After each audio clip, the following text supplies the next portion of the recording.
अस्सलामुअलैकुम नाज़रीन, आप देख रहे हैं पीसी वर्ल्ड न्यूज़। शेर पंजाब चौहदरी इलियास बंदिशा जट का भतीजा शहीद चौहदरी अब्दुलरहमान बंदिशा वल्द चौहदरी सईद अहमद बंदिशा मरहूम 11 अक्टूबर 2019 को इस दुनिया फ़ानी से रुखसत हुआ, जो कि ख़ानदान का वाहिद चिराग था, जिसकी वजह से बंदिशा बरादरी को बहुत नुकसान हुआ।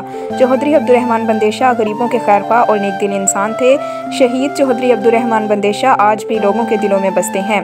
हमारी बहन मोहतरमा चौहदरी सिद्रा सईद बंदिशा जानशीन चौहदरी अब्दुलरहमान बंदिशा इंशाअल्लाह MNA हल्का NE 106 में मोहतरमा चौहदरी सिद्रा सईद बंदिशा आज अपने प्यारे भाई चौहदरी अब्दुलरहमान बंदिशा के राह रास्त पर चल रही हैं और हमारी पूरी बंदिशा बरादरी मोहतरमा चौहदरी सिद्रा सईद बंदिशा की इस मुश्किल घड़ी में उनके साथ है।